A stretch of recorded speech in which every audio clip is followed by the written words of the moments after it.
This video was recorded with the AverMedia Live Gamer Portable. Skip it up and that up!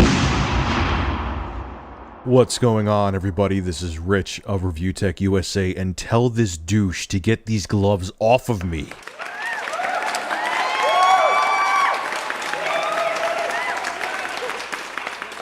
So today's shout out goes to the Bemused one. Thanks for sending this article, buddy. I didn't see any videos on your YouTube page, so I'm not going to put a link, but your help is appreciated. You guys sending me these articles and everything, you have no idea how much help you give me, and that's why I like giving shout outs. And if you do have YouTube videos, if you're a content creator, I'll definitely put your link in the description because you have no idea how much help this is. It's a huge, huge burden off my shoulders because there's so much news out there, and there are things that I've missed that people have sent me that have been awesome, so thank you. So anyway, Michael Pachter thinks he knows the price points of both the Xbox One and PS4. In a note to investors obtained by Games Industry International, Pachter said he believes the Xbox One will retail for $400, while the PlayStation 4 will debut at like $350. Pachter got these price points based on a bill of materials figures for $275 for the PS4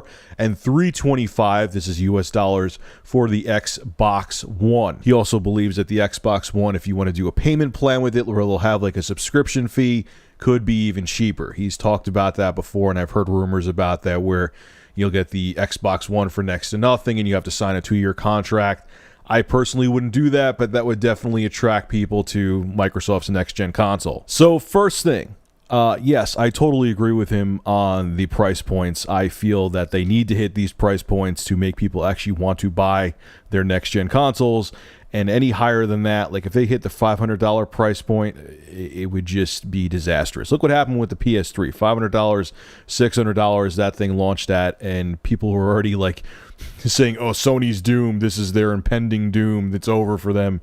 They're no longer the king, and the whole company's going to implode. And yeah, they're struggling somewhat, but I don't think that's solely just due to the PS3. It's many other things too. But yeah, the high price points, they can do that, you know, and I think he nailed it on the head with what the PS4 and Xbox One are going to cost.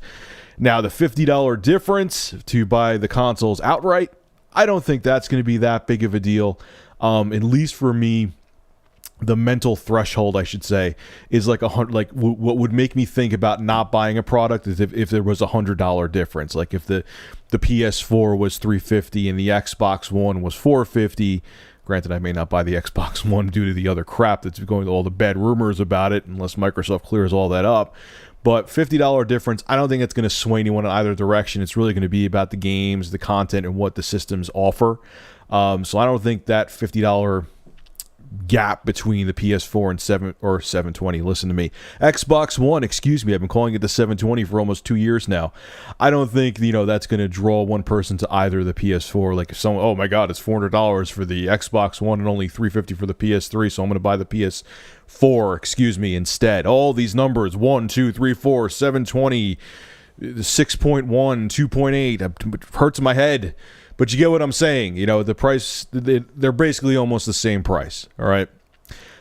There was one article I didn't even talk about. IGN talked about, which I'm kind of surprised. I mean, you could say what you want to about IGN, but obvious retarded rumors are obvious where like the Xbox One, like they got like some news article from Australia. Well, first off, I could say Australia, I feel bad for them. They pay so much more than we do in the States for entertainment and electronics. It's just ass, and I feel bad for them.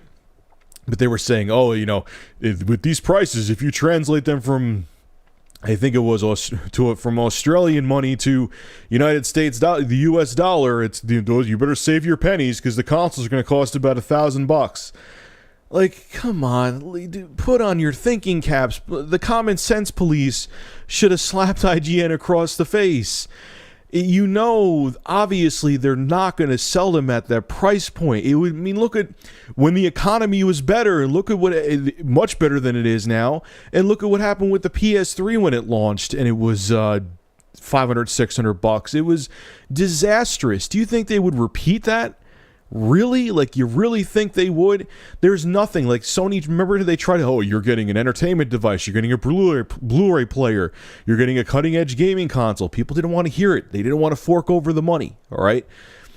And they both realized that. Both Sony and Microsoft realized they can't go down that route. So, you know, I know it's going to be more expensive in different regions, but no, they're not going to sell.